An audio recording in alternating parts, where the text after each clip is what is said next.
Hey guys, I'm here talking about The Legend of Zelda: A Link to the Past. It's kind of funny, I've been always a huge Zelda fan, but in everything I've played, I've never been a fan of spin-offs or how do I say, like handheld ports and stuff. So even though I've played a lot of the Zelda games, I never really played a lot of the handheld, the DS ones. I did enjoy Oracle of Ages, but it's kind of funny that I've played the original. I played a bit of the second one, The Adventure of Link, and I played everything 3D from Ocarina to recently Tears of the Kingdom. And I love those Zeldas. They are absolutely lovely. I don't know if I'll get into 2D, but I kind of felt like I should at the very least finish off the mainline titles because it's funny. Like I remember back in the day, I wasn't quite old enough to play games yet or have our own game system. My first one was an N64, but I would see people play Link to the Past at at their house and stuff, and it was the one game that I was like, oh, this actually looks really interesting. It was really atmospheric. It had I remember very distinctly, it was one of the first games that had a distinct sprite or art style that I was like, oh, this looks really, really interesting. And it still stuck with me, and I think it's aged very well as an art style as well. I remember sometimes I come home after school and just boot up the original Legend of Zelda on the Wii classic console and just mess around killing the Tektites in the opening area. But now it's kind of come full circle, and I decided to finally beat this game, even though it's a long time coming. So I feel like this is the after beating Tears of the Kingdom, I thought I might as well go all the way back and finally beat this game on my SNES, and which I did buy, and so kind of come full circle.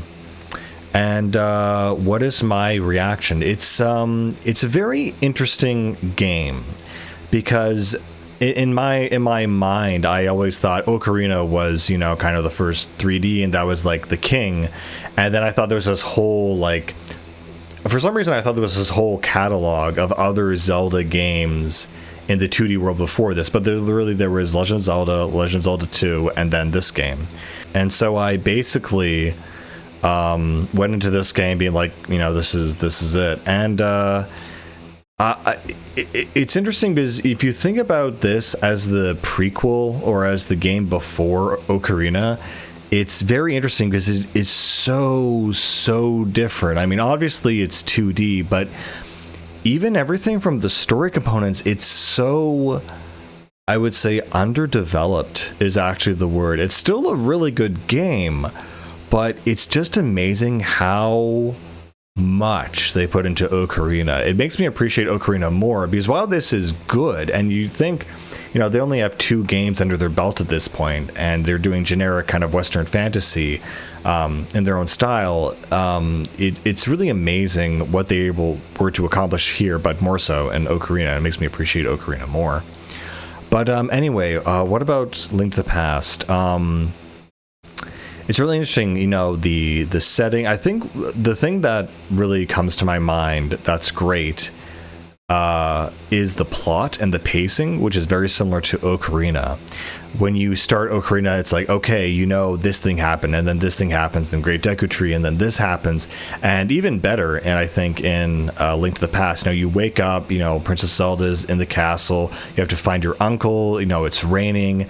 The tone and setting for this game is just so intense, at least in the intro. You kind of get slogged down by the dungeons and the kind of somewhat repetitive nature, but the narrative in this first hour of the game is just very, very strong. It's so funny because this feels like an exact in between of like the very first Zelda and obviously before it's like the classic version before it went full 3D. And so I can see how different these games are, and how I can see there's a market for this kind of game. And I always like to think, oh well, Tears of the Kingdom is good, but it's not quite classic Zelda. But in the same way, Ocarina is also good. I mean, amazing, but it's still not classic Zelda as well. Real classic Zelda, which is more like this. So, I mean, there are just things in this game that, I mean, obviously the gameplay is great. It's kind of a weird / smart system where if you want to equip an item, you just select it in the menu and you don't have to press any buttons. When you just turn the menu off, you just automatically, that's what's equipped at that time. There are a few things in here that, like, how the hell would I know that? Sorry, off the top of my head, things like how you get fast travel is you have to, like, go to this wood elf or this Kokiri, even though he's not called Kokiri, and basically says, dig up my flute, and you dig up the flute, and without saying anything about wind or Kakariko village or whatever, he says, bring this, what you end up doing, what the player ends up doing is you bring this ocarina or this flute. It's called a flute. It looks like an ocarina in the menu, but it's called a flute, and you bring it to the weather vane at the center of Kakariko village and play it there. And I swear to God, there might be like a dialogue in a cave that told someone to do that, but I don't remember ever meeting one. And so when you do that, you unlock, the chicken comes alive out of the statue, and then you can fast travel, and it brings you around. And that's not a nice thing to have. It's actually necessary for the second last temple. So, and I don't recall, like, it was just, and there's a series of things that are just like, how would I even know this? But for the most part, everything else is very straightforward in this game, and it's very fun. But on that note, just differences between this and Ocarina are just really, really fascinating to me. Like, Kokiris, there were no real Kokiris in this game. There's that one guy who plays the flute in the forest, and again, it's called a flute, it's not called an ocarina. It's like the essence of Zelda that I thought was so ingrained. Like, I thought Link to the Past was going to be like 2D Ocarina, but it's nothing like that. It's very much its own beast. So there are no Kokiris, there are no Gorons, there are Zora, but they look more like 1950s swamp creatures, and most of them are enemies, and the only one that's an NPC is King Zora that you can talk to and buy the Zora flippers from him. Aside from that, there are 7 sages, but none of them have any personality, and there are no real sages. It's the daughters of the sages who have been captured and all put in crystals, and none of them have names. They're just like, you rescue them and they give you a little dialogue about, the prophecy, and that's fine and all, but like, again, Ocarina, every single one of them was a character, and there was a point to those characters and how they developed. Again, I still love this intro, though, with Zelda, how you, like, you sneak into the castle, you find your uncle, you are very quickly thrown into a situation where it's not shoehorned or ham-fisted that Link, this farm boy, is now suddenly a hero, because you're just in this situation, and it just feels so natural and fluid and realistic, and you just have, like, a sword, a shield, and a lantern, and that's it. And Zelda's like, get me out of here. And it's a very wonderful pacing just to kick the game off of. It reminds me a little bit of Final Fantasy VII, which I think has one of the best openings in video game history, where it's like, hey, you're a mercenary and you're on a train, and it's friggin' epic. Deal with it. But yeah. Again, the grid system, it works fine. As you swap between different screens, combat is fun, and you figure out there's a strategy. I mean, it can be very annoying. You figure out that when you strike your sword, if you just keep striking, it'll clink off the enemy's armor, or clink on the edge of their sword, so it won't hurt them, and you have to wait till they're closer in range to then swipe. And it's a really great system that makes a lot of sense. It makes for, like, a pretty decent combat. The one thing I do have to say, though, is that when you do get the Master Sword and you get the beam energy, so that when you swing the sword at full health and you get, like, the little thing that comes out, that is OP as hell in this game, and it is so much fun to use because it's not very often you are at full health. So when not only does the beam of light come out, but it's actually like a circle, and its radius is huge, and a lot of the time just getting in range to fight these guys is half the battle, so you feel almost invincible when you have this special sword power, and it's great. Honestly, in the other Zeldas, I was thinking, like, what are the sword powers in the other Zeldas? Of course, in the original Zelda, it's very useful, but even like Tears of the Kingdom, when you have your Master Beam Sword ability, it's like the throwing ability, and it's no one uses that really in battle. It's almost like a nice reference rather than an actual useful item. But yeah, so there's like the Master Sword is in this, and I think it's supposed to be the Master Sword on the front title screen of the game, and it looks very different from what the Master Sword is now. I mean, it is purple, but it looks so different. Another weird cosmetic thing, Link's hair. It's pink. I would see fan art of like a pink-haired Link, and I'd always assume it was from some like bootleg Zelda game or something, or some like really old Zelda game that's really obscure, but I'm like, oh wait, no, this is Link to the Past. This is a pink-haired Link, and I just thought to myself, you know, in fan art and or official art in general, you just never see this pink-haired Link, and it just makes me realize that despite Link to the Past being so popular, I've just never seen a pink-haired Link, only in like screenshots. Like, has no one made artwork of this game, or do people just change his hair back to blonde when they draw him anyway? And it's funny too, because his uncle has blue hair, and I just thought, this is very anime. This is very like kind of I don't know, Escaflowne, like early 90s or mid 90s, you know, fantasy aesthetic, but it's like when you have pink and blue hair, you're obviously very much anime inspired. Another cool thing, you have the magic meter in this game, so that's like, I guess, not super surprising. It's not super useful. Another thing, I loved using the Bombos ability in this game, because it kills everything on screen. And I realized, oh, that's what they did for Din's Fire and Ocarina.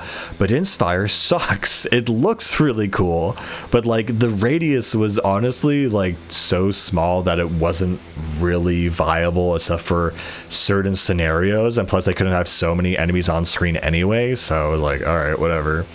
But the Bombos, or Din's Fire as it is in Ocarina, was a lot of fun. Very cool.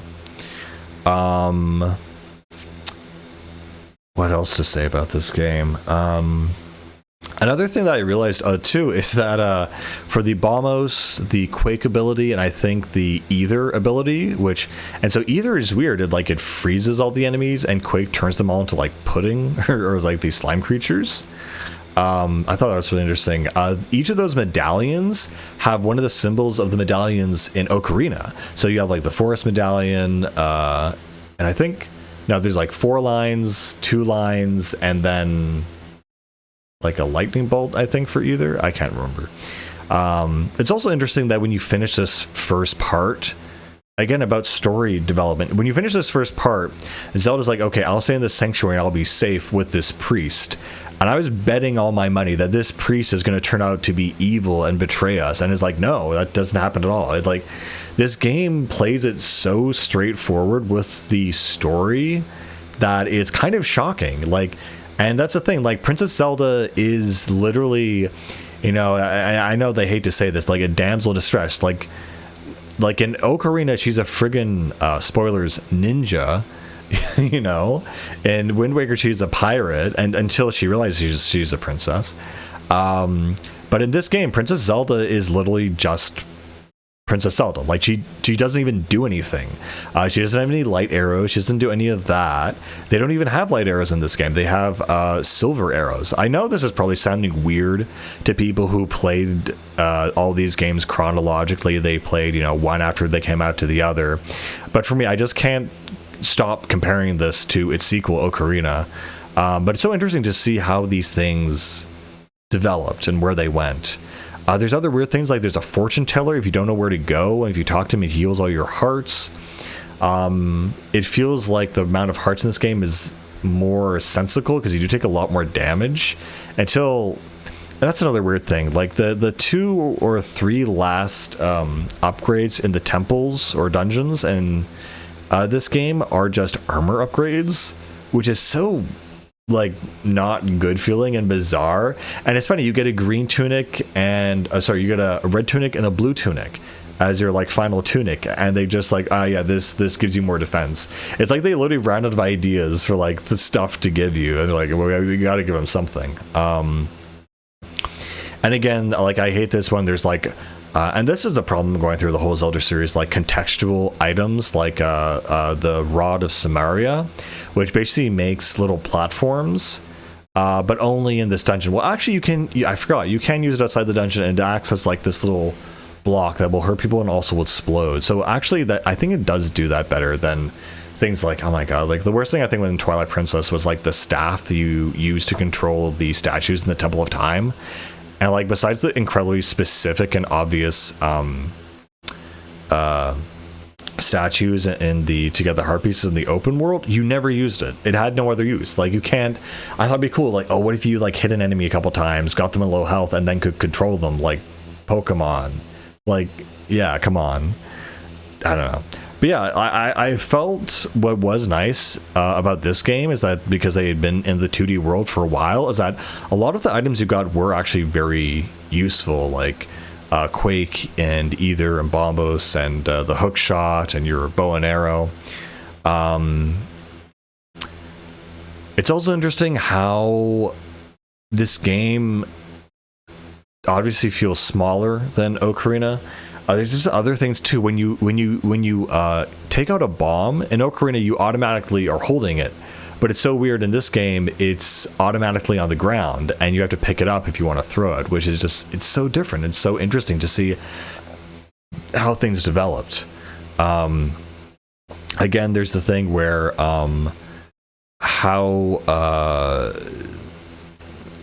how do you get certain items, like how do you get the magic powder? It's like very obtuse.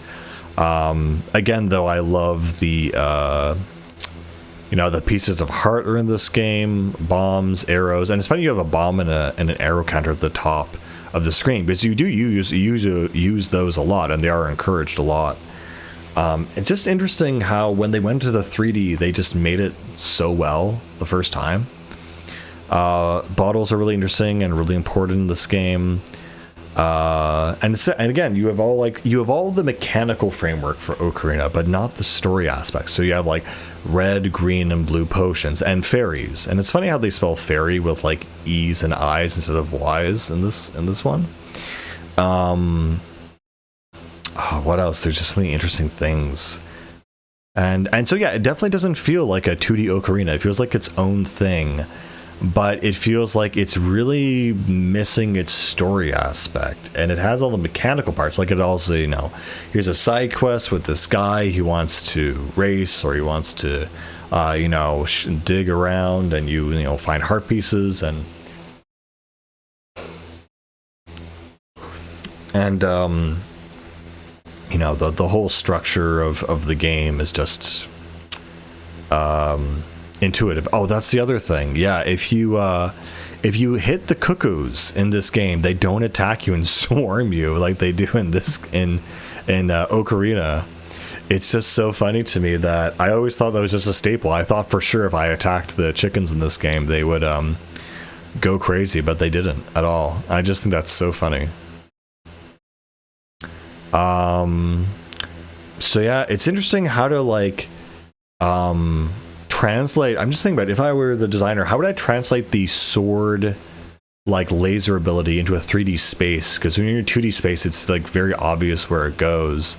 I mean, unless you just made the radius of the thing so huge that it would always like hit your target, but then maybe it's not necessary.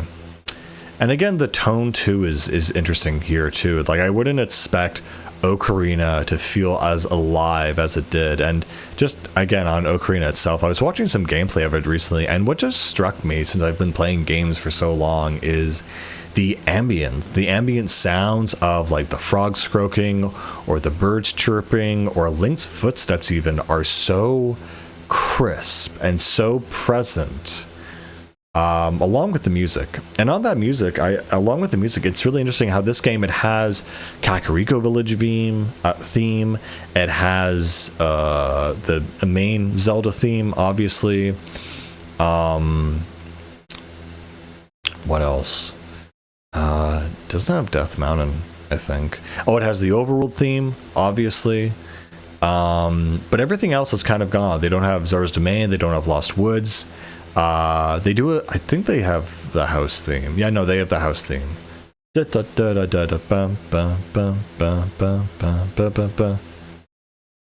maybe not. Maybe I'm misremembering. I don't know. Either way, though, I love finding like things behind walls that are with bombs and stuff that are obviously meant to be broken. This game, like I understand now, another game I also love, which is inspired by this, obviously, is the game Tunic, which is like a very blatant Zelda ripoff, but it does so many things different that I really respect and love it deeply. And that Tunic is, comparing Tunic to this, Tunic is way more complex in terms of its puzzles and its puzzle finding, which I find very surprising. I was like, no, this is the game. This is going to be the game that has the complexity, and it's going to be like, no, it's actually, Tunic is actually way more advanced and complex, which is just like striking, just shocking stuff.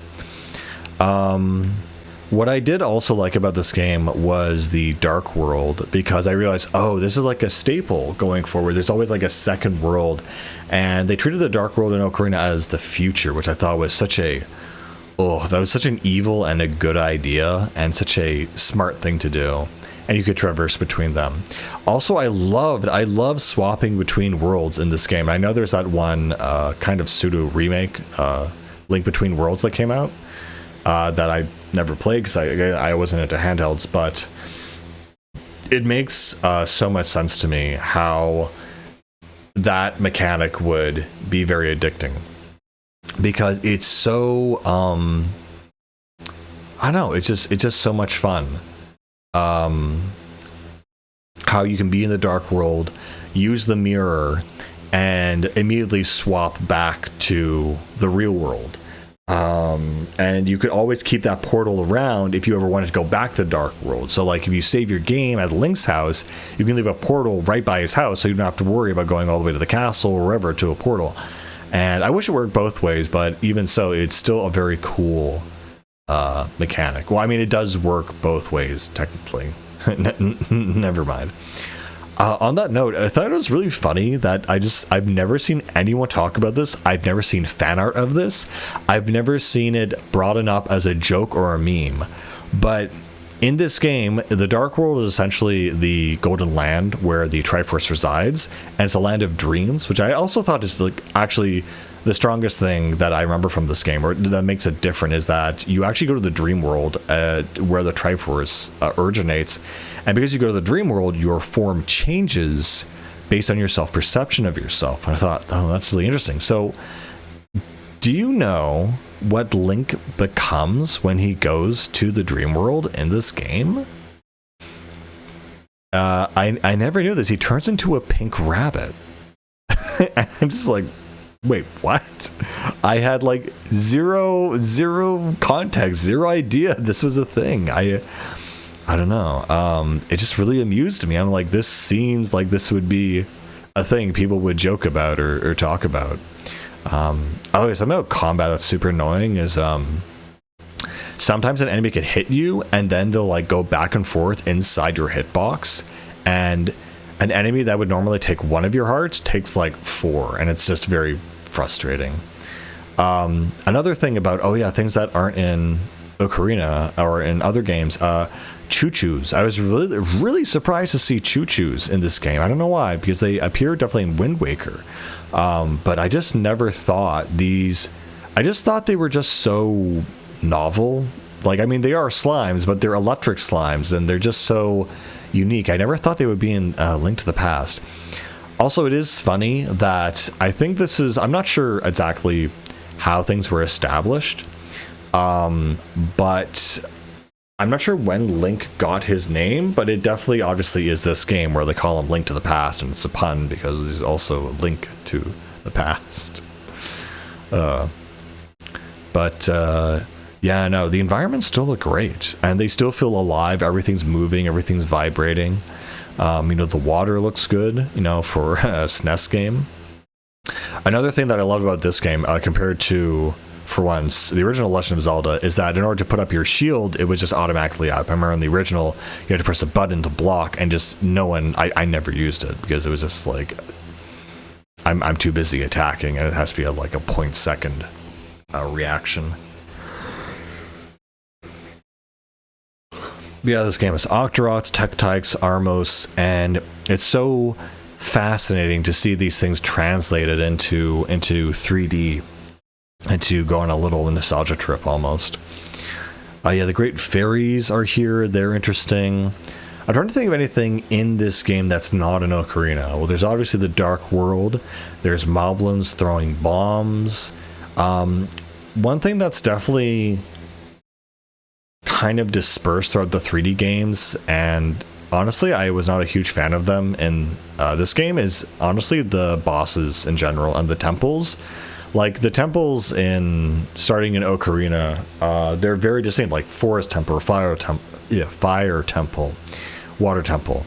And there are certain themed temples, like there's obviously the Ice Temple here, which frankly is incredibly broken in certain ways. It's just really frustrating that in order to enter the Ice Temple,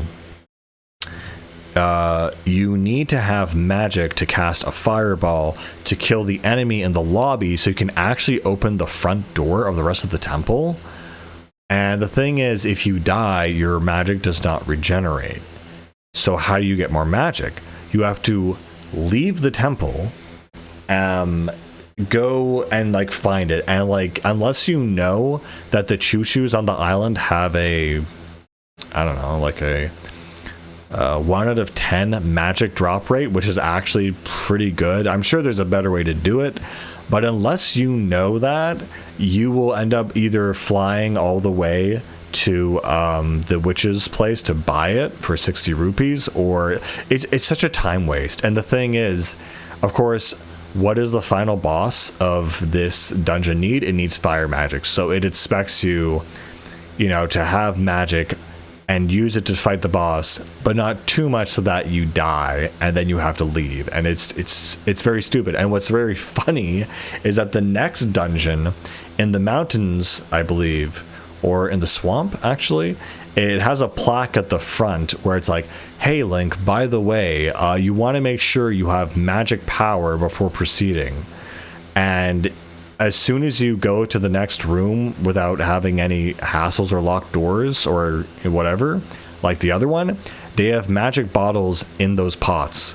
So obviously someone on the development team either put that sign in the wrong dungeon, or they didn't actually do that, but it should have been in the other dungeon, or someone obviously made the choice to be like, look, man, we're just going to put magic in these pots because otherwise it's going to be very, very stressful for the player, which is very smart.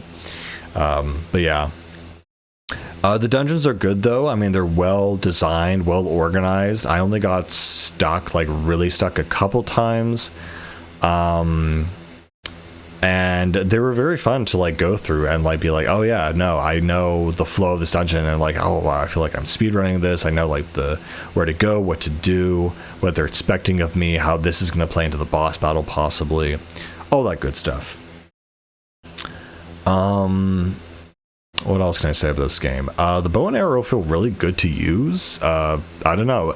A lot of the bosses or certain strategies would involve things like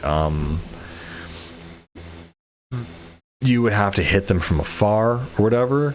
And I didn't realize this until like it happened in a boss fight, is that if you can spam the bow and arrow so that it'll be super, super effective. So you have a boss with a huge weak spot and it's right in front of you and you don't want to get close, you can just spam arrows like crazy, and it makes sense why you can just get like 30 or 50 of them once you upgrade it. Yeah, it feels very balanced, like the enemies are hard, but not too hard. If you die, you go back to the beginning of the temple. You find the dungeon map very easily. The compass in this game is completely useless because it shows you only where the boss is. Once you get the dungeon map, it tells you where the big chest is, so you don't have to go guessing, and it only shows you the big chest. The only thing the compass does is shows you where the boss is, which is gonna be at the bottom or the top of the temple anyway, so like it's actually useless. I really, it's like, oh, here's the boss. Wow, I couldn't have guessed. Yeah. I'm trying to think of like a particularly hard dungeon. Oh, probably like I forget which one it was again, because the interiors all pretty much look the same. The ice one stands out, and like I just played this game, so I'm not nostalgia thinking here. But there are I would say the hardest one is the one where, actually I think this was in Ganon's Tower, where you have like the moving floors, no, the treadmills, and with all these moving treadmills you also have these bouncing enemies. I'm not sure if that's Ganon's Tower. Again, like all the backgrounds pretty much look the same, except for the Ice Temple and I'm trying to think. The Sand Temple, that stands out to me. Oh yeah, I was talking about bosses. So bosses in this game, in my opinion, kind of suck. I mean, they're hard, they're fun. They're not very memorable, and as I say that, I would say the most memorable one is probably the one where it's in Kakariko Village in the Dark World, and basically the guy, like the plaque warns you, like, oh, it's not the real Princess Zelda, but you already know that. It's actually really cool. You have this princess, or you have the sage or whatever, the sage's daughter, in the basement dungeon of this temple, and you rescue her, and what you do is she's like, oh, bring me to the entrance of the temple. And I don't actually know what happens if you actually do that, because I never did that, because I was very obvious, like, oh, there's obviously a thing. But what was I saying? So the way it actually works is that you have to go to the top floor, the second floor, destroy this floor so that a beam of light shines down into what is obviously the boss room, bring her there, put her in the light, and then she transforms into this like ghost that shoots fireballs. That was cool. But besides that, a lot of the bosses in this game are very forgettable. Like, I know there was one boss that was just like a giant eyeball with little like blobs around it that you had to hook shot and then kill the guy. And then I'm pretty sure in like the second last or last temple, there was also like, again, a giant eyeball with a bunch of like things around it that would like swarm you. And because in the last couple temples you just get damage upgrades, the bosses aren't affected by, or it's not required to use a special strategy or anything. You just have to like kill them. And that eyeball boss was definitely the water temple, the mid boss in Majora's Mask, the giant eyeball with all the bubbles.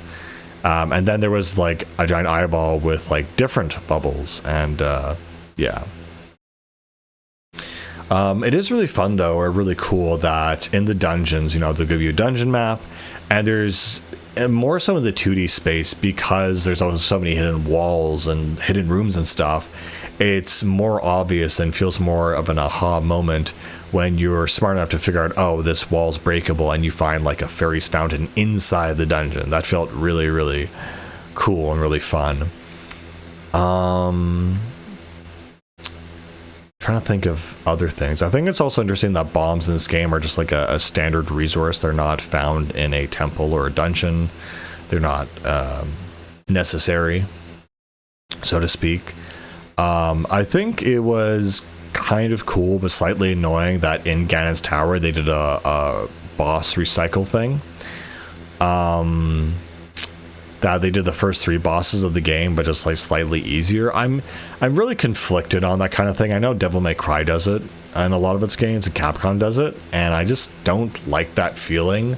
Like, I don't mind fighting a miniature version of the boss, but fighting the boss again just feels, I don't know. Even though it's weaker, it just feels so cheap to me. Is the only way I can describe it. Oh my god, though. The worst enemy in this game, thank God they took it out, were the giant mice with capes, the red and green mouse, where the only way to harm it is that you had to look at each other and then turn away after you shoot your arrow. So you have to be far enough away so that, and like whenever you look at each other, they always are aligned to your trajectory. So whenever you look away, how does this work again? Whenever you look away, they look away, but when you face them, they face you. And every time they face you, they automatically fire. And when they hit you, they're blown off course, so you can no longer hit them and damage them.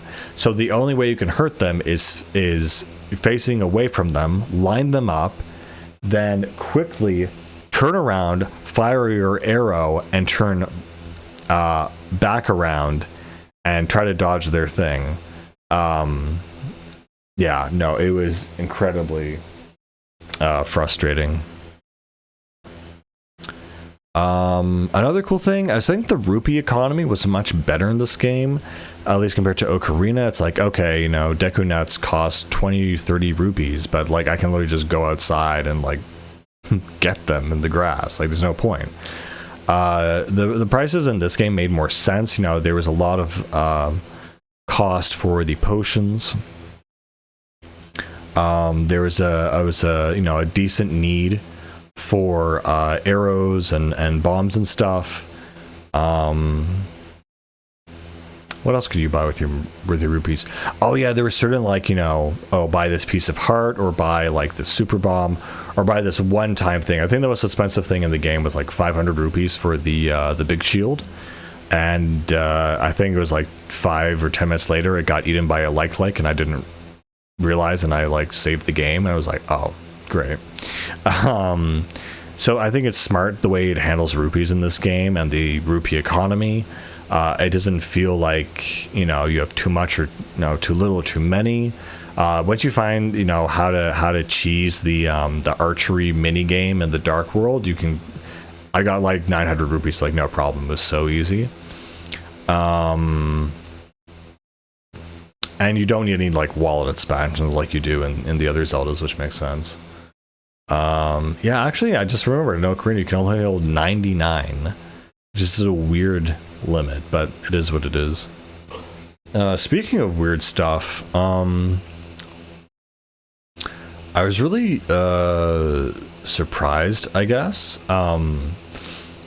that when you did beat a boss and you got the heart container, your hearts did not increase. It's only when you got the dungeon item that they increased, i.e. the pendant or the sage's crystal. And I just thought, that's kind of weird, I guess. It just makes more sense. You get the heart container, your heart thing goes up. But no, it doesn't work like that. It was weird. What else? Once you get the Master Sword in this game, you do feel more powerful. It does feel like a big upgrade because it's longer, does more damage, etc. But then immediately you start into the Dark World where enemies are harder, and you're like, oh, okay, gotta keep pace. Oh yeah, the other thing that just never really found itself in the 3D games were the Pegasus boots. Once you get them, it's so much fun to just zoom across the map and be like, I can go fast now. It feels so good. And I guess they never made their way into the 3D world because maybe programming issues, but maybe the fact that it would break a lot of things. It would, you know, break a lot of the, you know, how do you stop a player who can go super fast in a 3D space? Means he can also go up walls and stuff. I don't know. I'd be interesting to know why they took that out specifically. I'm sure there's a good reason. Again, there's like certain items in this game, like the Book of Medora, where you use it to open up like the Sand Temple and get like 2 or 3 like special upgrades from these stone tablets, and it's never used again. I just hate that. I don't know. I just hate that you have something in your inventory that's basically useless in the game world. I also thought it was really interesting that the main antagonist at the beginning of this game is Ahiram the Wizard. I'm like, oh, it's not Ganondorf. I'm like, I thought that guy would be Ganondorf. He doesn't look anything like him, but I thought, you know, and they don't even imply he's from the Gerudo Desert. In fact, actually, there are no Gerudos in this game, and there really is no. Well, I mean, there is a desert, but it's not called the Gerudo Desert. So that was again another shocking thing. Like, oh wow, that lore has not been established, and it's also just very weird. I mean, like playing this recently, Ganon is just a thing that happens. Like, I don't know if I missed it, but like the main antagonist is Ahiram. And then as you are saving the sages, they're like, oh, by the way, you can defeat Ganon. And I was like, oh, okay, that's new. Is he a bad guy? Like he literally comes out of nowhere, which almost makes him really cool. Speaking of Ganon, I think his presentation in this game is amazing. I remember I was at a friend's house and watching, you know, they called everyone to come together and say, oh, I'm going to defeat Ganon. And they were like, oh, it's so cool, you know?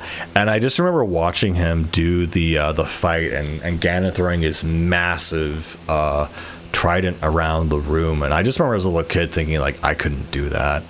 Or like I would need to be so cool or so skilled to do that or something. And it's funny when I finally get to the Ganon fight. I mean, first of all, the whole presentation up to that fight, he turns.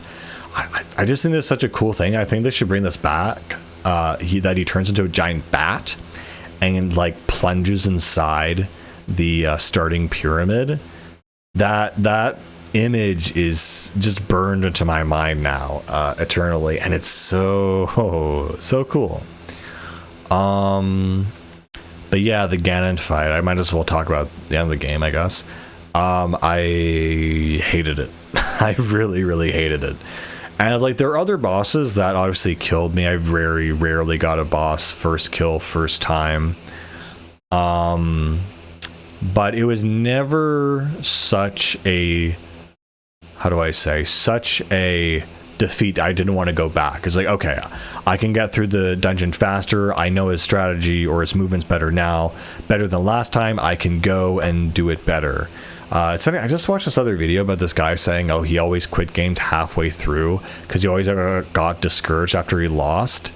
And until he watched streamers and other people play Souls games and realizing that no one was getting it the first try anyway, that everyone sucked, until they persevered, he was like, oh, maybe this is how you're supposed to play video games. And it's so funny to me that never occurred to him, that you should never push yourself for a challenge, which is like what video games were kind of designed for, that they were designed for you to get angry at them and to challenge yourself. Anyway, I digress, but the Ganon fight was supremely more annoying because I didn't mind dying to him, because it's always like I can obfuscate that by like, okay, I'll stock up on red potions or fairies or whatever or what have you. But of course, as we know, in the second part of the fight, you need to figure out what to do. And along with the fact that he can push you into the corners and the stage transforms so that the perimeter falls out. Therefore, if Ganon hits you into that perimeter, you don't come back with a lost heart. You literally drop into the basement of the temple and have to restart the entire fight. And I remember I lost it when it was like maybe the 8th time or the 10th time it had happened. And it wasn't because Ganon hit me or he hit me with his fire. It's because I hit him and I was close to the edge, and the recoil, I don't know what to call it, the recoil from my attack bounced me out of bounds, and I made myself abandon the fight. I just like stomped my foot. I was like, are you kidding me? And again, on that fight, I'm really angry, upset at that final fight, because I was able to get to the part where you use the 2 torches to freeze him. And by the way, I love that kind of poetic, how do you call it?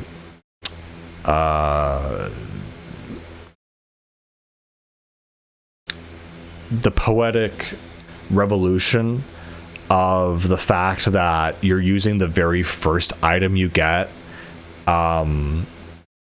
in the game, even before your sword, to also beat the final boss of the game as the standard way to do it. I just think that's such a beautiful way to wrap a game together, is that this one item that you don't think was useful is actually now the one thing that's going to be saving you.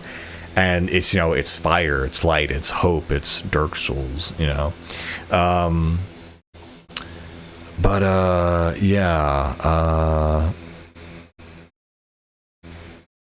Yeah, the Ganon fight. So the other thing about the Ganon fight, I got to the point where I was able to use the fire torches to freeze him, and I was able to hit him and get him frozen. And then in the bottom of that structure or whatever, is a plaque that says, Link, you have to use the silver arrows. And then it says, if you get what I mean. I swear to God, in every single Zelda or no, any fantasy game, if you say you have to use the X if you get what I mean, that means that it's not literally what it is and it's something else. That I thought, oh, the silver arrow. So I thought, do I use my normal arrows? Like, no, that didn't work. I was like, okay, do they mean silver arrows is and I need to be at full health with Link and shoot a beam of light into his forehead? That would make sense, because that's how every Zelda game ends, with sword in the friggin' head. And it was like, no. I was like, okay, what do you want me to do? I literally tried everything. I tried bombs, I tried bombos, I tried quake, I tried the ice rod. I was like, that's a silver-ish color.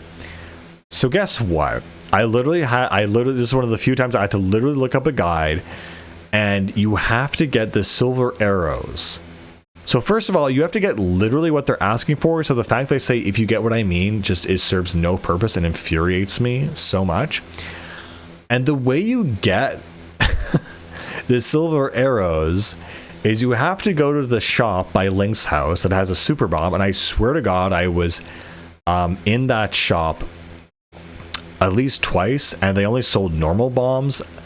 And when I went there again at the end of the game, they had normal bombs and the super bomb now. And I was like, I swear to God, that wasn't there before. And no one tells you to go do this. No one tells you to go get it. The plaque is like, you just need silver arrows. Why would I go bomb shopping? Anyway, you get this super bomb, and it's something you literally hold with you, and you can't, like, you can drop it, but it literally follows you like it's an NPC. And you can leave it behind. And you can't press the red button because that activates it. So anyway, it's horrendous. And I was like, you have to use it on the giant crack in the temple. And the giant crack in the temple has been there since like mid-game. I've definitely noticed it. I've used bombs on it. I've rammed it. I've tried the Megaton hammer, or the magic hammer as it's called, on it. None of that worked. And I was just like absolutely confused. Like, okay, this is obviously some like optional thing that's like some item I'm supposed to get in the last dungeon and come back and open it. But no, you're supposed to know to go to the bomb shop by Link's house in the Dark World, buy a super bomb, bring it back all the way there, even though the crack looks like it could be destroyed by a normal bomb. No one tells you this. You destroy it, and even then you meet the, I think she's called the Fat Great Fairy or the Large Great Fairy or something, and you go to the pond, and it's like, do you want to throw something into the pond? And you can throw an item in, and it's like, the game is like you were sacrificing a main item. It's very like, this seems like I shouldn't be doing this, and it seems like optional side stuff. And I threw my bombs in just to be safe. But yeah, apparently if you throw in your bow and arrow and other stuff, she returns it to you and supercharges it. And that's how you get the silver arrows with bow. I mean, silver. Technically, it's the silver arrows with the bow, but silver bow and arrows doesn't matter.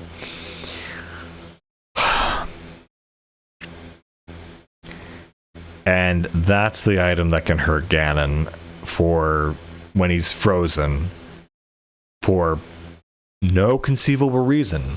Zelda doesn't do it. Zelda doesn't tell you to get it.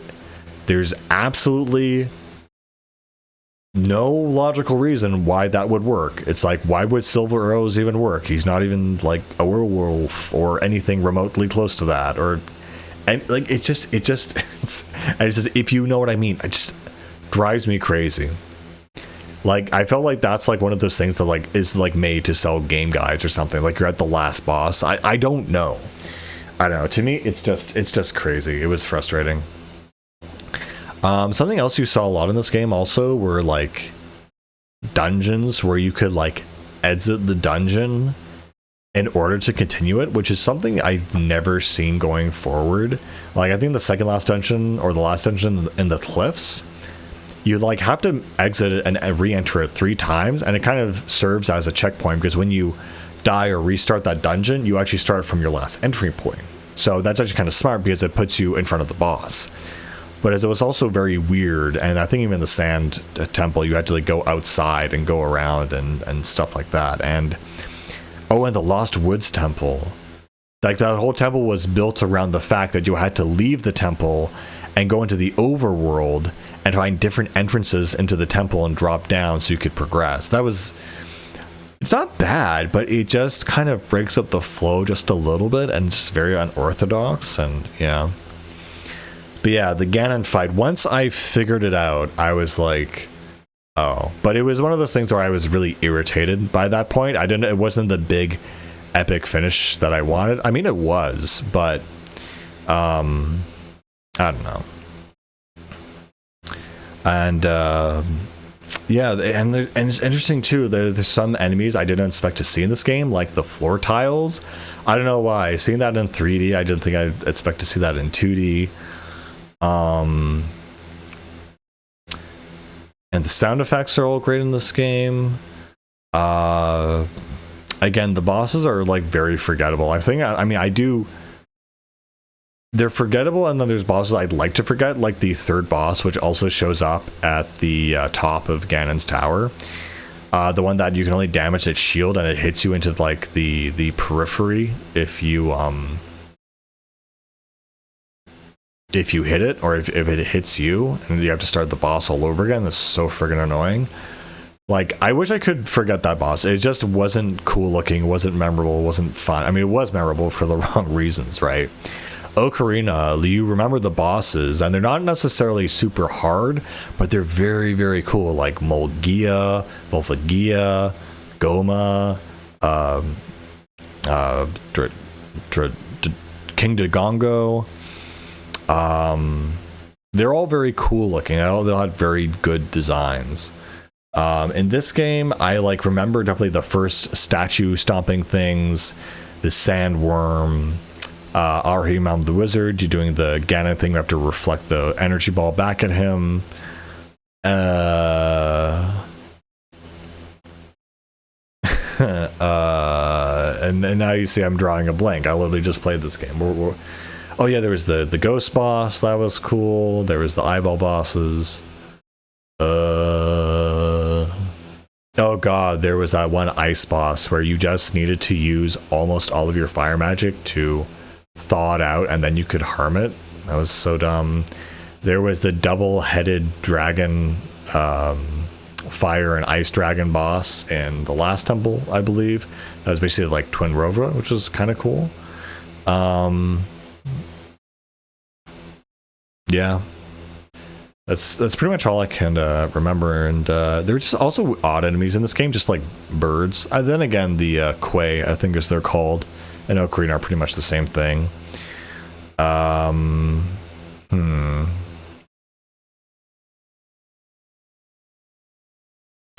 It's funny, it never got super tedious swapping between items, even though I thought it would. Something like that would. Again, I wish there were more effects on your weapons, like if you use the magic hammer on certain enemies, like in later dungeons, it would have special effects or something. Well, actually it does, because when you were doing the Ganon fight, I basically had it down to a very strict formula where I would, go in, attack, and, dodge his trident. And I remember as a kid seeing that trident, I just thought that's impossible to dodge. But it turned out it's actually really easy, like super easy. Man, I'm just like so good at video games now, I couldn't even imagine doing that as a kid, but super easy to dodge it. And then when he starts having the fireballs go around him, I use the cane of Birna, or Birna, and that gives you invincibility, and so, but it drains your magic meter, so I would use that to like do a lot of damage. Then he does his jumping thing, and then the platforms fall out, and then you have the 2 torches, and then if you can get the torches, you have to like strategically plan when you're going to use those torches, because he jumps in the most awkward spots away from those torches. So once they're fully lit and he does his thing, you need to be right there, or you need to wait for him to jump and then hit him on his jump, and then have your bow and arrow ready. Yeah, that fight was more annoying than it was epic, sadly. I mean, it was still pretty cool, but it was also interesting how they had Ganon's theme. That was totally like, you know, established at that point. Very cool. And again, it was so cool that they never referenced or implied that he had a human form. He was just always this giant pig guy, which I just think is just a really interesting concept. Like, he's always been a guy in the other games, obviously, but that, like, Ocarina kind of solidified that, which I just think is so cool. I thought there was kind of a Ganondorf. There was Ahiram, but there was not really a Ganondorf. And even Ahiram himself is not very human-esque looking. Also, just stupid things like, oh, I just have to rant. Like you're in one like dungeon and like you get like the power gauntlet to lift rocks, and then you're in another dungeon and you get the power gauntlet to lift the black rocks you couldn't lift before. Just like, come on, dude. Like, whatever. I mean, it is good because I feel like the temples are shorter in this game, or I'm just really good at them. Yeah. Again, the art style has not failed. I love looking at this game. I love seeing it. I love controlling Link and doing all his little gestures.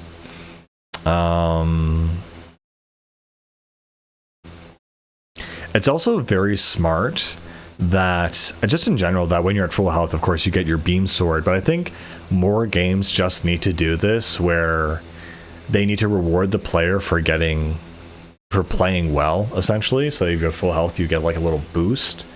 But on top of that, what I also like about this thing is that even when you have like 999 rupees, if you go to the Great Fairy on the island,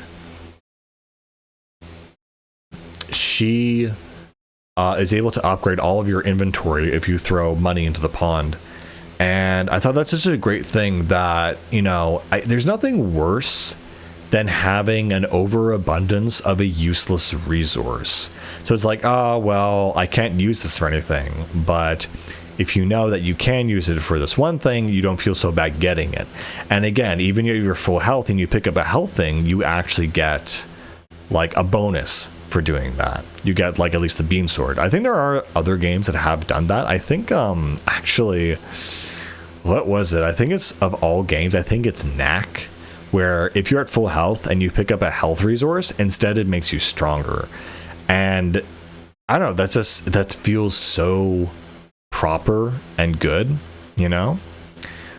Yeah, I don't know. When I play this game, I just can see and imagine all the gamer guides and all the strategy guides and all the kids at school saying, oh, did you find this? Did you find this? I don't know. It was very nostalgic for a game I never played. It's but I don't think I love it as much as other people do. I'm definitely hardcore Ocarina, but yeah, this game, again, it feels very bare bones to me. Like, the sages don't have any backstories.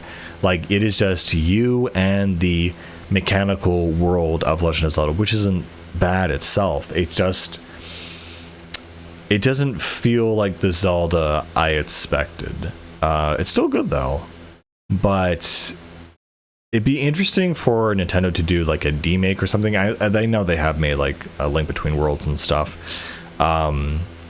but it would be really interesting to someone take these same mechanics and put way more story elements into it. I think there's so much potential with the actual formula of this game itself.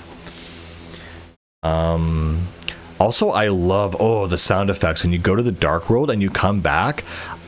Like, that's the main thing you're gonna be hearing the whole game, and it better as hell be sounding cool.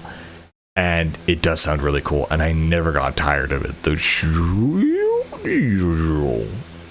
I don't know. I think the sound design in this game is also very powerful, along with the main theme. I also was surprised to hear the overworld theme, and I immediately thought of the brawl stage, but I was like, oh damn, that sounds like the normal overworld theme, but this is the dark world theme. I was like, I just never expected that. Again, I think it was so interesting. The dark world is a dream world where the Triforce actually resides. And I guess on that note, it's very interesting how the game ends. Maybe, again, I just played it, so I have not read any fan theories or whatever, but what it seemed to me is that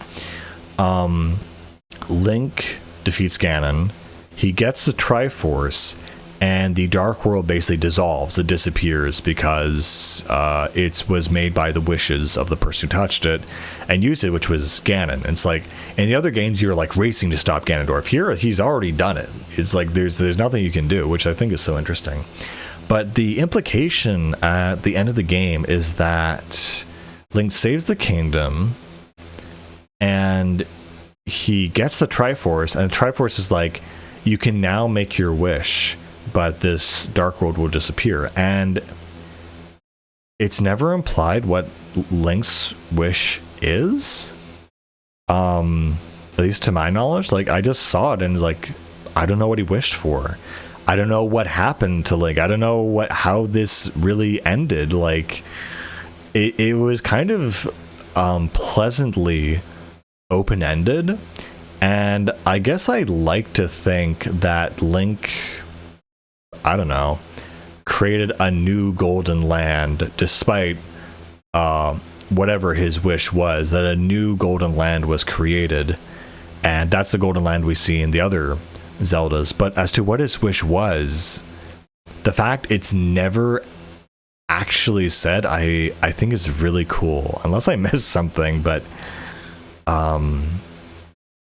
I don't know, that's so interesting that a wish happens and it seems like nothing has changed, but in a way everything's changed. I don't know, it's an interesting ending for sure. It's also interesting that they do this whole thing where they show like the preview of the town, like all the people you met, all the places you went, etc. And and you see the world restored basically, and like, oh, remember like the bug catching kid? Oh yeah, him, right? Sure. What's so funny though is that when it started out in those credits, the first thing it shows is the return of the king. And I immediately was like thinking of Lord of the Rings and also Zelda's CDI at the same time. I was like, oh, okay. It doesn't give you any context. It's just like suddenly it says the return of the king. I'm like, oh, okay, we're doing this now. Why not? Anyway, I also think it's so interesting too on a conceptual level that in order to in order to exit the dark world, you need a magic mirror.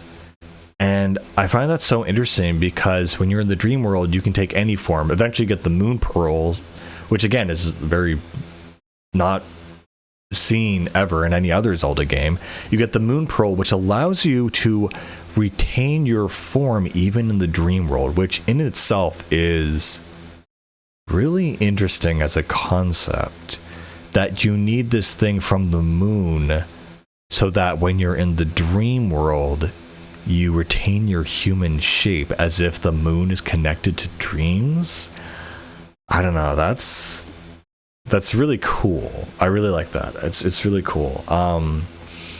But even when you're in the dream world and you have the mirror, I mean, at first it's implied that you look at the mirror to see that Link is a rabbit, a pink rabbit, and that's obviously not who he is. Thusly, he wakes up. And that makes a lot of sense. Once you have the moon pearl, though, and you look in the mirror, though, it doesn't actually make sense why you would wake up because... or come back to the real world, because you look like yourself, so it's not shocking. It still has the same effect, but the the lore reason is kind of lost due to the mechanics of needing to be human in the dark world. And it is actually pretty interesting how early you do go to the dark world. And then and I thought this was like just a little part of the map. This wasn't a full like map sequence or anything. I didn't realize that, oh yeah, this little section actually is going to be the second half of the game. And I was like, oh.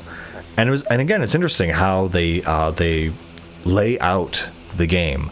You have 3 primary dungeons in the first world, and once you hit the second world, it's much harder, and you have 7 dungeons.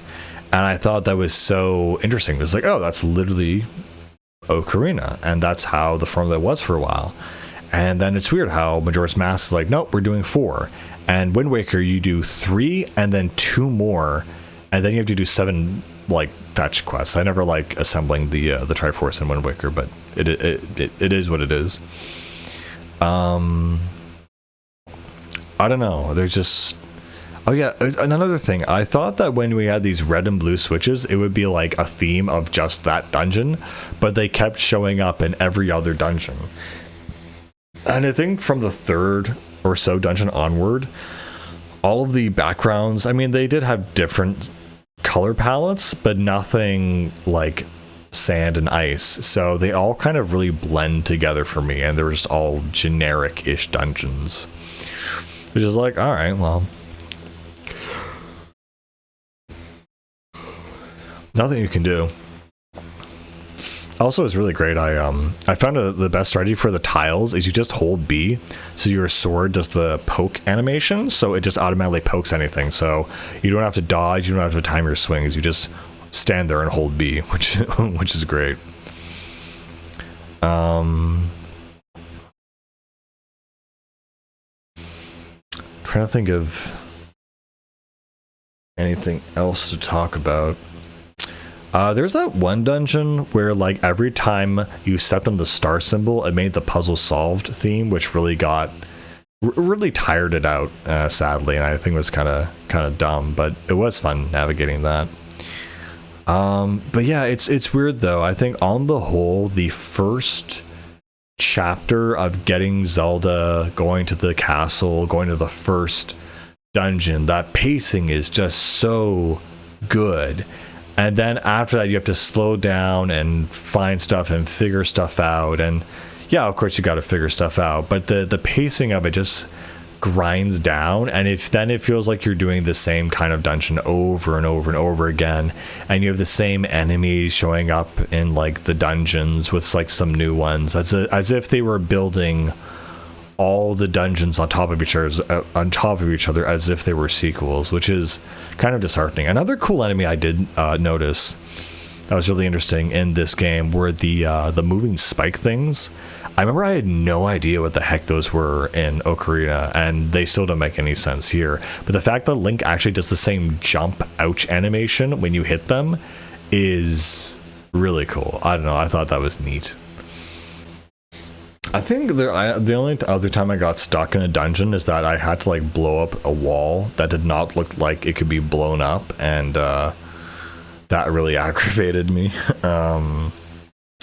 But most everything else was like decently solvable. It's like, oh yeah, I know what that is. I know what to do here. I know what to do there. I also think it was interesting that you needed the boss key to open up the main weapon chest in the dungeon, and it also opened up multiple boss doors, like get into one area and then to get to the final boss itself.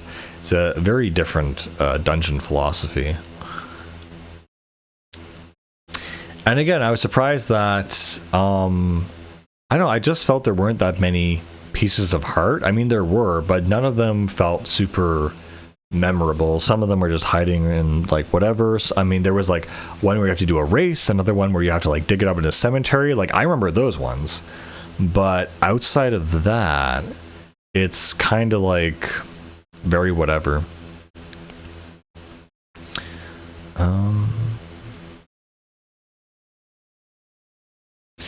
But yeah, I mean, that's kind of coming full circle. I mean, that's The Legend of Zelda. That is the game. It's finally being able to play it after all these years. It's fascinating to see it as like a retrospective. I like it. I enjoy it. I don't love it as the other Zelda games, but it's still fascinating to see it and kind of just say I've finished my Zelda career, basically. I'm not super into the 2D stuff. Like Oracle of Ages, or Oracle of Seasons rather, was interesting, but not something I was like, wow, this is amazing. I'm really, I guess, more so in the 3D space. But yeah, I think that's all I can talk about for now. I think if I talk anymore, no one will listen or whatever. I'm getting tired of it. So yeah, no. Interesting game, good game. I definitely recommend it even today. If you want to get into it. It's not, life changing, but it is interesting and it is fun. So yeah, I think that's it, guys. I'll see you later. Bye.